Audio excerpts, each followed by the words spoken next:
जय हिंद साथियों, मैं आदेश आपका राही आदि क्लासेस में स्वागत करता हूं। हम सभी पढ़ रहे थे अलंकार।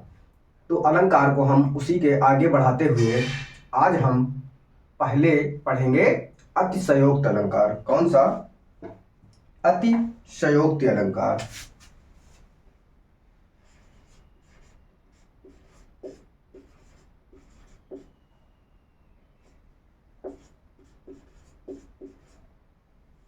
अतिशयोक्ति अलंकार।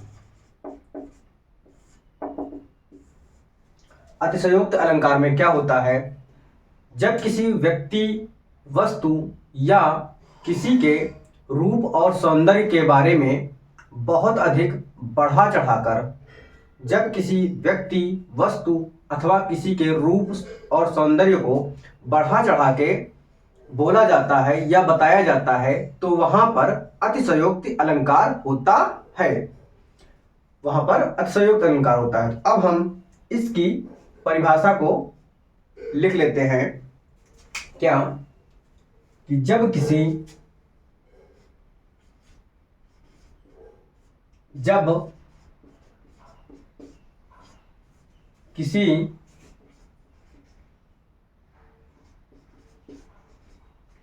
व्यक्ति, वस्तु या रूप सौंदर्य या किसी के रूप सौंदर्य के बारे में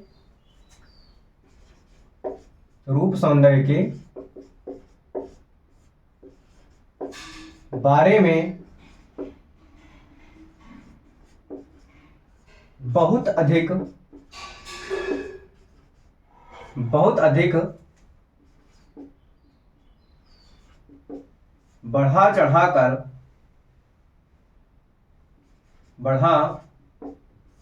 चढ़ाकर कहा जाए या बोला जाए तो वहां पर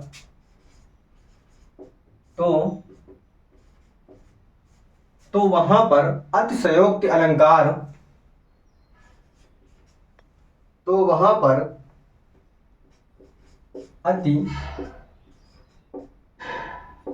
अतिशयोक्ति अलंकार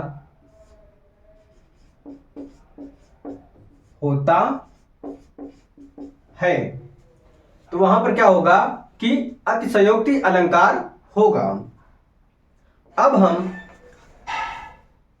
इसके उदाहरण को देख लेते हैं कि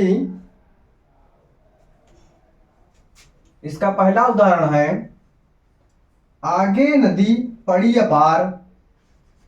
क्या है पहला उदाहरण? कि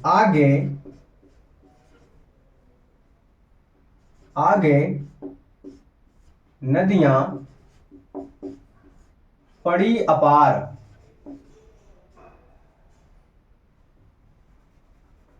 आगे नदियां पड़ी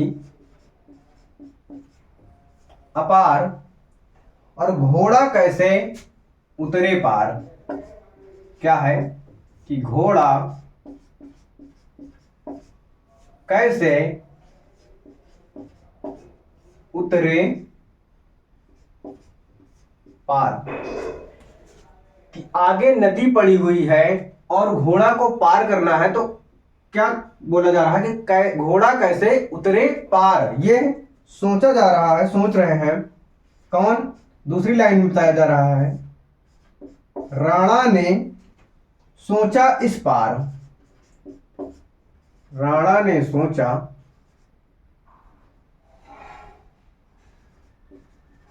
इस पार। तब तक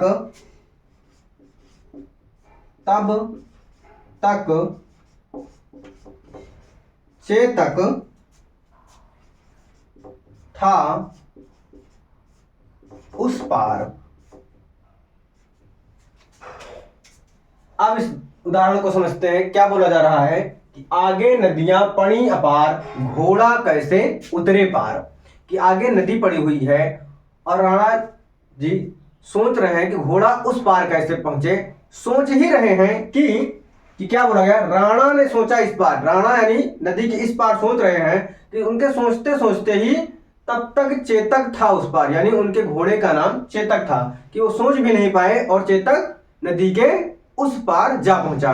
तो यहां पर अतिशयोक्ति अलंकार है कि इतनी बड़ी नदी है और राणा जी सोच ही रहे हैं कि तब तक घोड़ा उस पार पहुंच गया, ये कैसे संभव है। तो यहां पर क्या है कि किसी बात को बढ़ा चढ़ाकर ही कहा जा रहा है, इसलिए यहां पर अतिशयोक्ति अलंकार है। इसके बाद हम अब अगला उदाहरण लिखते हैं कि मैं तो, दूसरा उदाहरण है इसका कि मैं तो राम विरह की मारी, मैं तो राम विरह की मारी। और दूसरी लाइन क्या है कि मोरी मुंदरी, मोरी मुंदरी हो गई, क्या कि हो गई कंगना। यहां पर इतना बढ़ा चढ़ाकर बताया गया है कि क्या, मैं तो राम विरह की मारी, यानी सीता जी है बोल रही हैं मैं तो राम विरह यानी राम के वियोग में है, और इतना ज्यादा वियोग हो गया है, बताया क्या जा रहा है कि मोरी मुंदरी यानी जो अंगूठी पहनते हैं वो, मोरी मुंदरी हो गई कंगना, यानी विरह में वियोग में इतनी पतली हो गई है कि जो मुंदरी अंगुली में पहन जाता है, जो अंगूठी अंगुली में पहन जाती वो उनके कंगना हो गई, यानी इतनी पतली हो गई कि वो कंगन के जैसा पहन सकती हैं। तो यहाँ पर किसी बात को बढ़ा चढ़ाकर यानी बहुत अधिक बढ़ा चढ़ाकर बोला जा रहा है, इसलिए यहाँ पर अतिशयोक्ति अलंकार है। अब हम इसका अतिशयोक्ति अलंकार का एक और उदाहरण देख लेते हैं कि कौन सा, मिटा के लिखते हैं ताकि आ जाए।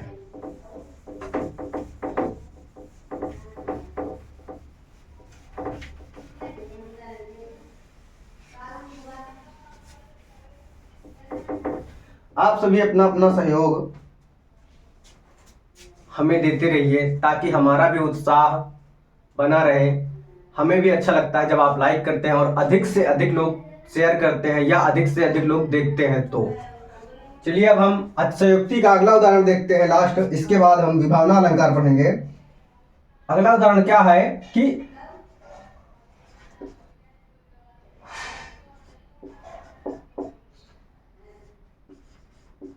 हनुमान की पूंछ में,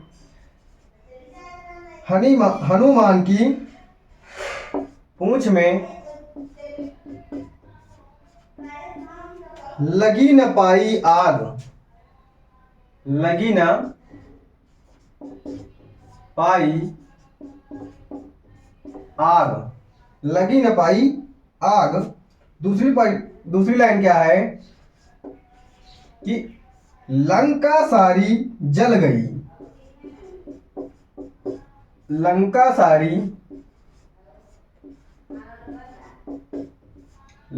सारी जल गई और गए निशाचर भाग, गए निशाचर भाग। क्या बोला जा रहा है कि हनुमान की पूंछ में लग ना पाई आग। जब हनुमान जी के पूंछ में आग लगाई जाती है तो क्या है कि आग लगी भी नहीं होती है, आग हनुमान के पूंछ में लग भी नहीं पाती है। और क्या बोला जा रहा है, लंका सारी जल गई, कि आग लगी नहीं फिर भी लंका जो है सारी जल गई और गए निशाचर भाग, यानी जो राक्षस हैं वो सभी भाग गए। यानी बात को इतना बढ़ा चढ़ाकर बोला जा रहा है कि यहाँ पर अतिशयोक्ति है, इसलिए यहाँ पर अतिशयोक्ति अलंकार है। अब हम इसके बाद पढ़ेंगे विभावना अलंकार। आज का दूसरा अलंकार है कौन सा? विभावना अलंकार।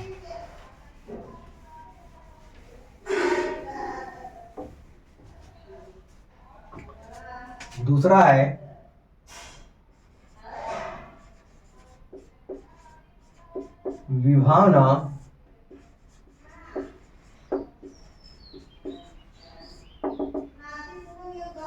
विभावना अलंकार। विभावना अलंकार में क्या होता है कि जहां पर बिना कोई कारण के ही जहां पर बिना कोई कारण के ही कार्य को घटित कराया जाए, यानी कार्य घटित हो जाए, तो वहां पर विभावना अलंकार होता है। इसकी परिभाषा को हम लिखते हैं कि जहां पर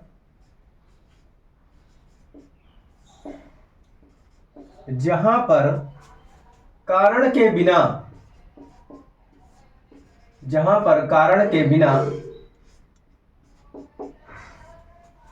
कार्य घटित हो जाए, कार्य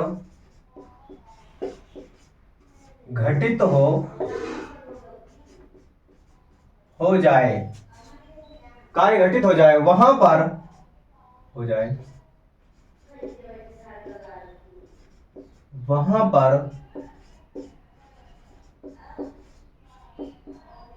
विभावना अलंकार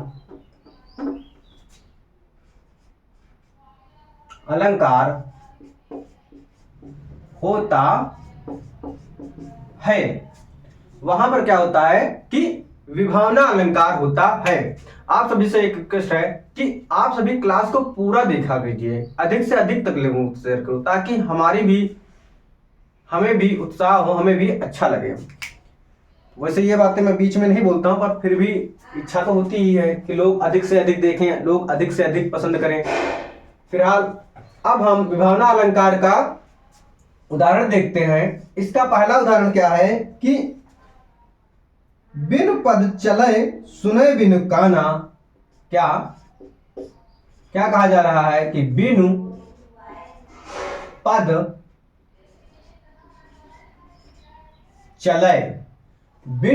चले और सुने बिनु काना। क्या कि सुने बिनु काना। यहां पर एक लाइन भी दिया जा सकता है और इसके आगे 2 लाइन भी दे सकते हैं, या 3-4 लाइन भी दिया जा सकता है। तो इसकी हम दूसरी लाइन क्या देखते हैं कि कर बिनु कर्म। क्या? कर बिनु कर्म करे विधु नाना। करे विधु नाना। क्या कहा जा रहा है कि बिनु पद चले, यानी क्या है कि बिना कारण के ही, यानी उसके पैर नहीं है। बिनु पद चले, बिना पैर के चलना। जब पैर ही नहीं है तो चलेगा कैसे? यहां यानी कारण के बिना कार्य घटित हो रहा है, यानी पैर नहीं है फिर भी उससे कार्य कराया जा रहा है। तो क्या बोला जा रहा है? बिनु पद चले, यानी बिना पैर के चल रहा है। सुने बिनु काना, यानी सुन भी रहा है बिना कान के, सुन रहा है बिना कान के। और क्या है? कर बिनु कर्म, कर्म हाथ, बिना हाथ के कार्य को करता है। वो भी क्या? करे विधु नाना, यानी अनेक प्रकार से कार्य को किया जा रहा है। यानी कारण जो है वो बिना कारण के ही कार्य को कराया जा रहा है, कार्य बिना कारण के ही घटित हो जा रहा है। तो इसलिए यहां पर विभावना अलंकार है। इसके बाद हम आगे देखते हैं। दूसरा उदाहरण क्या है कि आनंद रहित दूसरा है आनन रहित सकल रस भोगी। सकल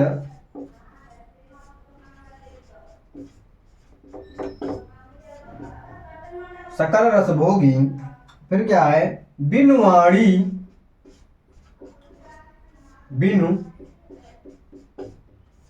वाणी वक्ता बड़ जोगी। बिनु वाणी वक्ता बिनु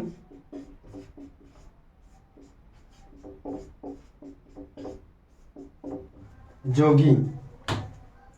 आनन रहित सकल रस भोगी।